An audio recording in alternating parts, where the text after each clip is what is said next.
Kitchen की हम daily base पर क्लीनिंग करते हैं, वीकली बेस पर भी क्लीनिंग करते हैं और वीक में 2 बार भी क्लीनिंग करते हैं और अक्सर हम डीप क्लीनिंग के नाम पर डीप क्लीनिंग भी कर देते हैं। लेकिन आपने अक्सर देखा होगा, अपने घर में देखा होगा या अपनी फैमिली में देखा होगा कि हम किचन की डीप क्लीनिंग करते हैं, वीकली बेस पर क्लीनिंग के बाद भी किचन की हमें डीप क्लीनिंग की ज़रूरत पड़ जाती है। आखिर क्यों, क्या वजह होती है ऐसे? हालांकि हम अपनी क्लीनिंग का इतना ज़्यादा ख्याल करते हैं, लेकिन डीप क्लीनिंग की क्या मेन वजह होती है, आज की इस वीडियो में मैं आप लोगों को बताऊंगी। लेकिन इसके साथ मैं इंशाल्लाह आप लोगों के साथ अपनी किचन की डीप क्लीनिंग भी शेयर करूंगी। तो चलते हैं, आज की वीडियो स्टार्ट करते हैं। अस्सलामुअलैकुम, क्या हाल है आप सबका? अल्हम्दुलिल्लाह से मैं ठीक हूँ। आई होप आप भी सब ठीक ठाक हो गए। यहाँ पर सबसे पहले जो प्याज की टोकरी थी जिसमें हम लोग आलू रखते हैं, प्याज रखते हैं, वहाँ से मैंने अपना स्टार्ट लिया था। क्योंकि मैं आपको बताऊंगी कि मैंने आपको कहा था वीडियो के स्टार्ट में, हम डेली बेस पर क्लीनिंग करते हैं, वीकली में करते हैं, लेकिन इसके बावजूद भी हमें डीप क्लीनिंग करनी पड़ जाती है। आखिर क्या वजह होती है? वजह ये होती है कि हम अक्सर कोई ऐसा कोना होता है जो हम नहीं कर पाते हैं, क्योंकि किचन एक ऐसी जगह है जहाँ पर काफ़ी मैस होता है, काफ़ी ज़्यादा काम होता है। क्योंकि हम डेली बेस पर काम करते हैं, फिर भी किचन में कोई ऐसा कोना रह जाता है जिसकी हमें क्लीनिंग करनी पड़ती है, तो वो फिर हम डीप क्लीनिंग में कर लेते हैं। जैसा कि मैं आप लोगों को बता रही हूँ, प्याज जब मैं क्लीन कर रही थी तो प्याज के जो छिलके थे कितने ज़्यादा निकले थे, आप लोगों को नज़र आ रहा है। सब प्याज मैंने निकाले थे, जो प्याज की टोकरी थी वहाँ से निकाले थे। उन सब को निकालने के बाद प्याज को मैंने हाथों की मदद से इसको छिलके रिमूव किए और बाकी जब प्याज साफ़ हो चुके थे, उसके जो टोकरी थी वहाँ पर एक गोल मैंने एक गद्दा टाइप गत्ता ले कोई भी चीज़ ले लीजिए, आपको आसानी होती है, वो मैंने रखा हो तो उसको निकाल के झाड़ किया। उसका जो साइड था वो मैंने दूसरे साइड पर किया, फिर उसमें 1 बाय 1 करके प्याज रख दिया। अच्छा, फिर इसके बाद मेरे जो किचन था उसमें ये माशाल्लाह का एक फ्रेम था। आप लोगों की भी किचन में कुछ ना कुछ फ्रेम्स हो गए, कुछ ऐसी चीज़ होगी जो कि डेकोरेशन मतलब आपने की होगी। तो ये भी मेरे पास किचन में एक माशाल्लाह का डेकोरेशन पीस था, फ्रेम था। तो उसको मैंने उतारा, उतारने के बाद उसको मैंने धो लिया, धोने के बाद उसको मैंने खुश किया। खुश करने के बाद जो किचन का कोना कोना था उसको मैंने कपड़े की मदद से झाड़ा, और उस कपड़े की मदद से झाड़ा जो कि मैं बर्तनों के ऊपर रखती थी, ताकि मक्खियाँ वगैरह, मतलब मक्खियों से बचाव के लिए रखती थी, या मिट्टी वगैरह के, ताकि बर्तनों पर मिट्टी ना आए, मक्खी वगैरह ना बैठे, इस वजह से। तो फिर मैंने उसी कपड़े की मदद से जो किचन का कोना था उसको झाड़ लिया अच्छे से, और फिर उस कपड़े को मैंने धोना भी था। क्योंकि जितने भी किचन में मैं मतलब यूज़ करती हूँ, कुछ चादर यूज़ करती हूँ, कोई कपड़ा यूज़ करती हूँ, कुछ साफ़ यूज़ करती हूँ, मैंने जो भी चीज़ यूज़ करती हूँ सबको मैंने आज धोना था, क्योंकि मैं आज किचन की डीप क्लीनिंग कर रही थी।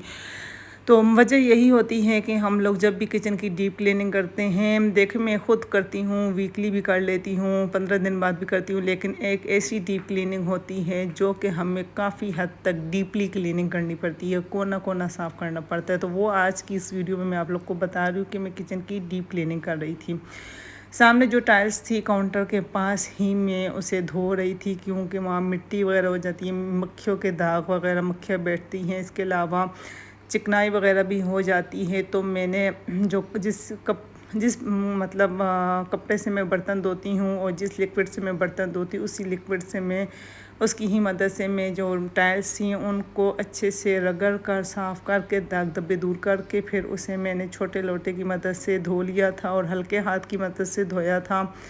क्योंकि पानी वगैरह का ऐसे इस्तेमाल करना चाहिए, क्योंकि मेरे पास कैबिनेट्स भी थी तो वो ख़राब ना हो जाए, इस वजह से।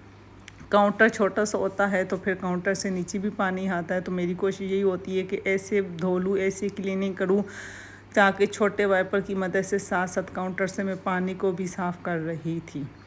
फिर उसके बाद आ चुकी थी काउंटर की बारी। काउंटर को मैंने तार की मदद से, जिससे मैं बर्तन धोती हूँ, और कोई भी आप कपड़ा ले ले, चाहे जो बर्तन धोने वाली की साफ़ी ले ले, कुछ भी ले ले, तो मैंने लिक्विड यूज़ किया था जिससे मैं बर्तन धोती हूँ। उसकी मदद से फिर मैंने जो काउंटर था उसको अच्छी तरह से रगड़ा, क्योंकि वहाँ पर चिकनाई के भी दाग धब्बे हो जाते हैं और चाय वगैरह गिरती हैं। अक्सर ऐसे होता है कि हम साफ़ भी करते हैं, लेकिन किचन में फिर भी चिकनाई रहती है। जब तक हम किसी सर्फ़ का इस्तेमाल ना करें, किसी लिक्विड का ना करें, तब तक किचन साफ़ कभी भी नहीं होगा आपका। चाहे आप डेली बेस पर 1 घंटे के बाद जैसे ही कोई काम करें, आप किचन क्लीन करें, लेकिन हमें फिर भी लिक्विड का इस्तेमाल करना पड़ता है, क्योंकि किचन एक ऐसी जगह है जहाँ पर खाना होता है, पकाना होता है, बर्तन धोने होते हैं। मतलब कि पूरे दिन का ज़्यादातर हिस्सा हमारा किचन में गुज़रता है। इस वजह से कुकिंग वगैरह करनी होती है, आटा गूँदना होता है, रोटी बनानी होती है, तो बहुत से काम होते हैं जो कि हमें किचन में करने होते हैं। तो किचन को साफ़ करना बहुत ज़रूरी है, क्योंकि यकीन करें, जब तक किचन आपका साफ़ नहीं होगा, आपका काम करने को भी दिल नहीं करेगा और आपका टाइम भी वेस्ट होगा और आप काम भी बिल्कुल भी नहीं कर पाएगी। तो किचन जब आपका क्लीन होगा, देख सकते हैं आपने काउंटर पर मैंने हल्के हाथ से पानी डाला है, फिर उसी वक्त छोटे वाइपर की मदद से पानी को कवर किया है, ताकि हमारे कैबिनेट्स वगैरह गंदी ना हो जाए, ख़राब ना हो जाए, पानी की छींटे ना पड़े। तो एक तरीका होता है काम करने का, बस उस तरीके को फॉलो करें तो काम बहुत ज़्यादा आसान हो जाता है। आज मैंने पूरा दिन बहुत ज़्यादा काम किया था, लेकिन मैंने सोचा सिर्फ किचन की ही डीप क्लीनिंग आप लोग के साथ शेयर करती हूँ। बाकी का व्लॉग मैंने नहीं बनाया था, लेकिन मुझे बहुत ज़्यादा थकावट हो चुकी थी कि किचन के अलावा भी मैंने घर की भी क्लीनिंग करनी पड़ती है और इसके अलावा भी बहुत से काम होते हैं। अच्छा, यहाँ पर काउंटर तो मैंने साफ़ कर लिया था, लेकिन जहाँ पर मैं बेसन है बर्तन धोती हूँ या मतलब पानी का इस्तेमाल होता है, वहाँ पर आपको पता है स्मेल आती है, क्योंकि गटर टाइप मतलब बना होता है, नाली बनी होती है। तो वहाँ पर हम ना भी इस्तेमाल इसको करें, हमें फिर भी कुछ ना कुछ इस्तेमाल करना पड़ जाता है। ये जगह गंदी हो मुझे अच्छा नहीं लगता, तो मैंने ऐसा किया, मेरे पास जो चीज़ अवेलेबल थी उसी की मदद से मैंने ही साफ़ किया और मैंने गर्म पानी अच्छे से करके इसमें डाल दिया, ताकि स्मेल वगैरह किचन में आए या यहाँ से स्मेल आए या कुछ भी हो तो अच्छे से साफ़ हो जाए, क्योंकि गर्म पानी से पाइप वगैरह खुल जाता है और बेसन भी अच्छे से साफ़ हो जाता है। जो चीज़ जगह साफ़ ना, वहाँ गर्म पानी का इस्तेमाल करें तो वो जगह साफ़ भी हो जाती है। मैंने फिर मैं यहाँ पर आपको एक टिप बताऊँ कि मैंने एक तार, मांझा, कुछ भी कह दे, जिससे मैं बर्तन धोती हूँ, एक मैंने सेपरेट रखा हुआ है। वहाँ उसकी मदद से मैं चूल्हा भी साफ़ कर लेती हूँ, उसकी मदद से मैं बर्तन धोने वाली जगह भी धो लेती हूँ। उससे फिर मैं बर्तन नहीं धोती, मतलब उसकी मदद से फिर मैं बाहर का जो बेसन है वो भी धो लेती हूँ। तो वो मैंने एक अलग से छोटा सा मांझा रखा हुआ है, तार रखी हुई है, उसकी मदद से मैं किचन की क्लीनिंग भी करती हूँ, जो बर्तन धोती हूँ, जिससे उसकी मदद से मैं नहीं करती, क्योंकि मैं क्लीनिंग पर कोई भी कंप्रोमाइज़ नहीं करती। मैं कहती हूँ क्लीनिंग के लिए घर के जो क्लीनिंग होती है या खाने पकाने की चीज़ें के लिए अलग सी चीज़ें होनी चाहिए, जैसे कि बर्तन धोने की अलग तार होनी चाहिए, वो तार फिर मैं कहीं और इस्तेमाल ना करूँ। जो चीज़ हम बर्तनों के लिए इस्तेमाल करते हैं खाने पीने के लिए, उसका बहुत ज़्यादा ख्याल करना चाहिए।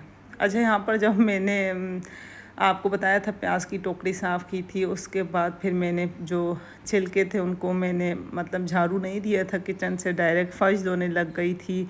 लेकिन मैंने जब देखा कि जब मैं फ़र्श धो रही थी तो जो प्याज के छिलके थे उनके दाग शायद फ़र्श पर लग जाते हैं। मैंने आज फ़र्स्ट टाइम देखा था, मुझे नहीं आइडिया था।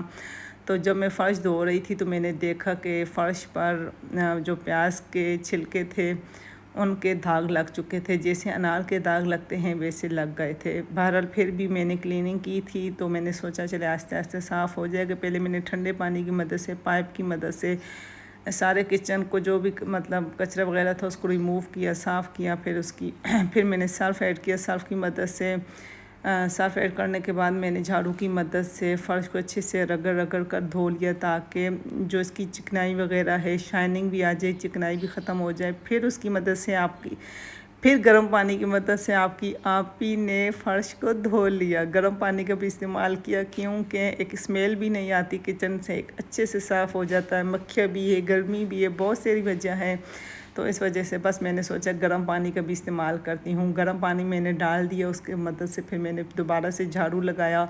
फिर फाइनल लुक देने के लिए मैंने लास्ट में पाइप की मदद से किचन को अच्छे से धो लिया था, क्योंकि गर्म पानी का भी इस्तेमाल कर लिया, सर्फ़ का भी इस्तेमाल कर लिया, कचरा वगैरह भी रिमूव कर लिया। फिर उसके बाद चूल्हे को भी धोना था, मैंने नीचे उतार दिया था, लेकिन मैंने कहा था आखिर में धो लूँगी क्योंकि काउंटर वगैरह, टाइल्स वगैरह और झाड़ पूंछ वगैरह जो भी की थी सबको मैंने करने के बाद मैंने कहा था जो चूल्हा था उसको आखिर में धो लूँगी। तो जो किचन में खिड़की है उसको भी मैंने धोया था, लेकिन मैंने व्लॉग्स नहीं बनाया क्योंकि फिर मुझसे व्लॉग नहीं बन पा रहा था। तो सोचा मैंने आप लोग को अपने व्लॉग्स में बता दूँगी।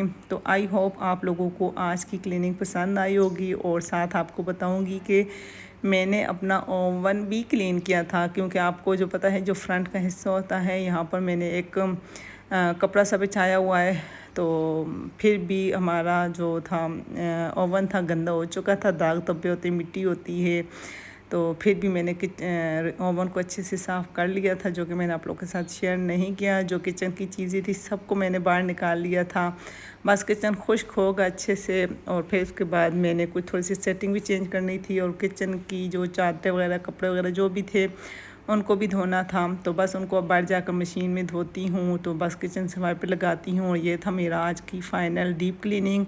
आई होप आप लोग को पसंद आई होगी। तो बस मैं सब वगैरह चादर वगैरह धोने के बाद किचन की जो टेबल पर कपड़े बिछाती उसको भी धोने के बाद फिर जो चीज़ें हैं उनको जोड़ दूँगी अपनी अपनी जगहों पर। थोड़ी सी सेटिंग भी चेंज करनी थी, और ये देख सकते हैं मेरी फ़ाइनल किचन की लुक। आप लोग माशाल्लाह ज़रूर कहना है कि बहुत मेहनत मैंने की, और यकीन करें एक किचन चमक गया था, एक शाइनिंग उसकी, मेरी सारी थकावट दूर हो चुकी थी। जब मैंने अपने किचन को साफ़ देखा, लाइट ऑन की, एक शाइनिंग थी, एक चमकता हुआ किचन, एक खूबसूरत किचन, मुझे इतना अच्छा लग रहा था, इतना अच्छा लग रहा था। यकीन करें इतनी मेहनत नहीं होती है जितना इंसान को खुशी होती है, मुझे तो बहुत ज़्यादा खुशी होती है। और जो बॉक्स थे नमक मिर्च वगैरह, पत्ती वगैरह के, उनको भी मैंने धो लिया था।